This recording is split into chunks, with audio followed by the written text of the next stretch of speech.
आज मैं 10th class maths में chapter 6 converse of ubiquity theorem को प्रूव करना सिखाऊंगा और साथ में ये बताऊंगा इस थ्योरम का यूज किस प्रकार से हम ज्योमेट्रिकल प्रॉब्लम को सॉल्व करने में करते हैं। तो आओ सबसे पहले इस थ्योरम के स्टेटमेंट को हम जानें। ये थ्योरम क्या बोलती है? If a line divides any two sides of a triangle in the same ratio then the line is parallel to the third side. ये थ्योरम कहती है यदि कोई लाइन किसी ट्रायंगल की दो साइड्स को सेम रेशियो में डिवाइड करती है तो कंफर्म है वो लाइन थर्ड लाइन के पैरेलल होगी। Suppose we have a triangle ABC in which D line divides side AB and AC AD upon DB that is equal to AE upon EC। मतलब ये D line in दोनों साइडों को same ratio में divide करती है। It means AD ratio DB equal to AE ratio EC। ठीक है, तो that we have to prove DE parallel BC और हमको क्या प्रूव करना है? DE parallel BC। तो इसके लिए हम कुछ कंस्ट्रक्शन करते हैं और हम ये मानते हैं सपोज D लाइन इस लाइन को के पैरेलल नहीं है। D लाइन इसके पैरेलल नहीं है बल्कि एक दूसरी line DE dash is parallel to BC।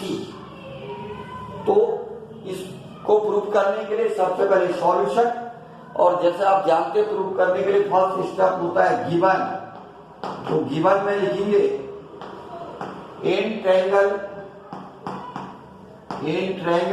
ABC DE एक D line DE line divides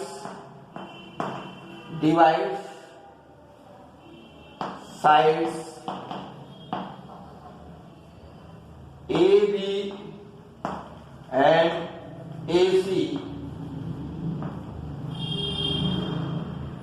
in same ratio implies it AD upon DB equal to AE upon EC in triangle ABC. Okay, we have to prove to show that. Second step, DE parallel to BC, ये हमने prove करना है। Third step proof. तो proof के लिए हम क्या करते हैं, ये अज्यूम करते हैं suppose DE dash line is parallel to BC, D is not parallel to BC। तो let D is not parallel to line BC but DE dash is parallel to line BC। Since D dash parallel to BC in triangle ABC, then we can। अब जैसे हमने माना है कि DE dash is parallel to BC in triangle ABC, तो इससे हमारे पास क्या मिल जाएगा? AD ratio DB equal to AE dash ratio E dash C by B P T. BPT का मतलब basic proportional theorem, that is equation number first. But we are given AD upon DB equal to AE upon EC. AE upon EC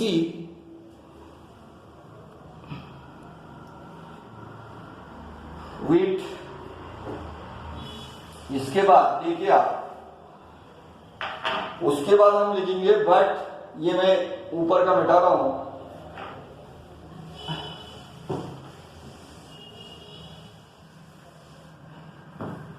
that is question number first. But AD ratio DB equal to AE ratio EC, that is question number second. Reason दे देंगे given, ये हमें दे रखा है from equation first and second we get left hand side equal to left hand side, it means right hand side are also equal. So from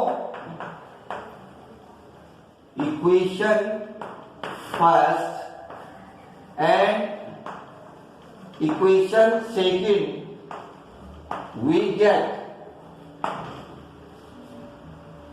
AD ratio DB equal to AD ratio DB, it means AE ratio EC equal to AE dash ratio E dash C. AE ratio EC equal to AE dash ratio E dash C. अब इसके बाद देखिए यहां पे AE ratio EC, AE ratio EC, AE और EC का जो ratio है वो AE डैश रेशियो EC के बराबर है। तो इसमें अगर हम देखें, इसका मतलब अगर हम इस इक्वेशन में +1 ऐड कर दें, क्या कर दें, +1, तो adding both side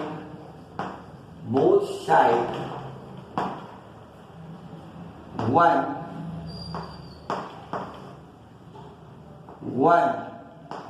in the equation third we get। अब हम क्या करते हैं, इस इक्वेशन के दोनों साइड 1 को ऐड कर देते हैं और इसको लेफ्ट कर देते हैं इक्वेशन नंबर 3। तो इससे हमारे पास क्या रिजल्ट मिल जाएगा, AE EC +1 AE dash upon E dash C +1 implies A upon AC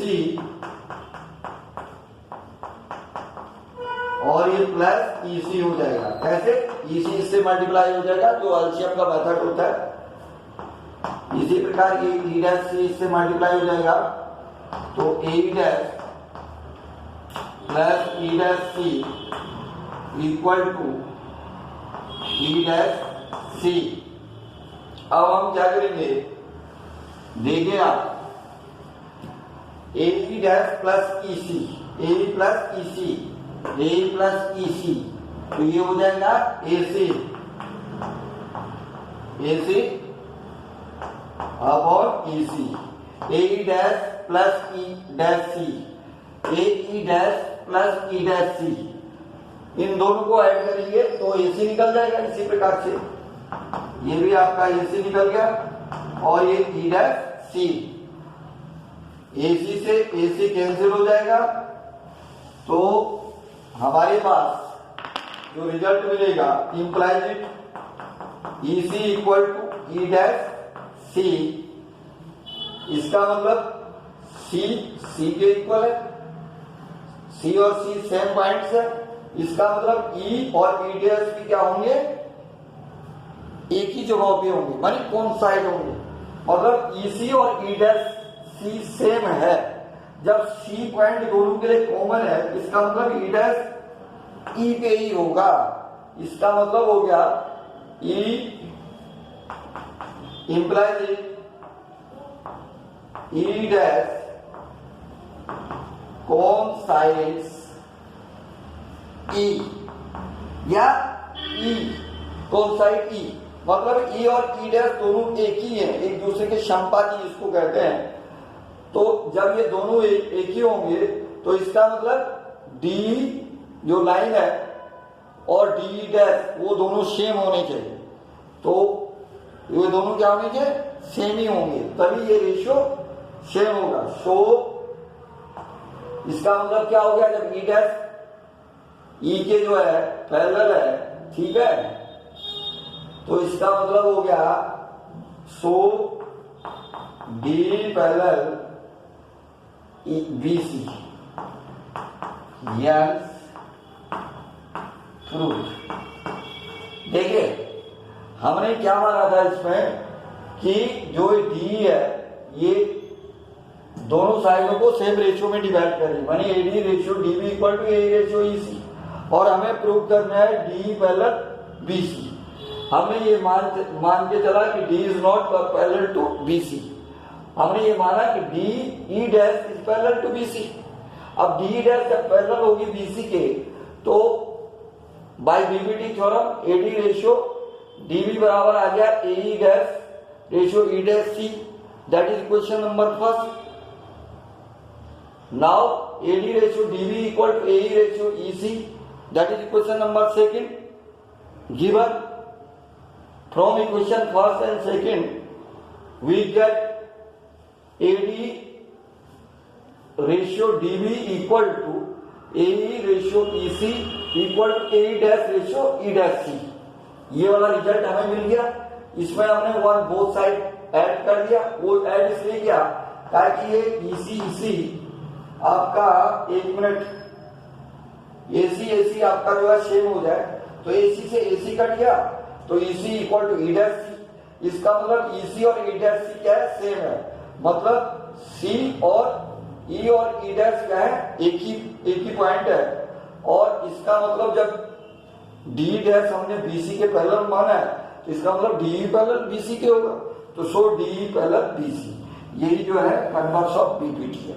अब इस थ्योरम का यूज हम कैसे न्यूमेरिकल सॉल्व करने के लिए करते हैं, अगर सपोज हमारे पास किसी क्वेश्चन में इस टाइप है कि कोई लाइन डी इन दो साइड्स को सेम रेशियो में डिवाइड करती है, तो कंफर्म है ये डी बाई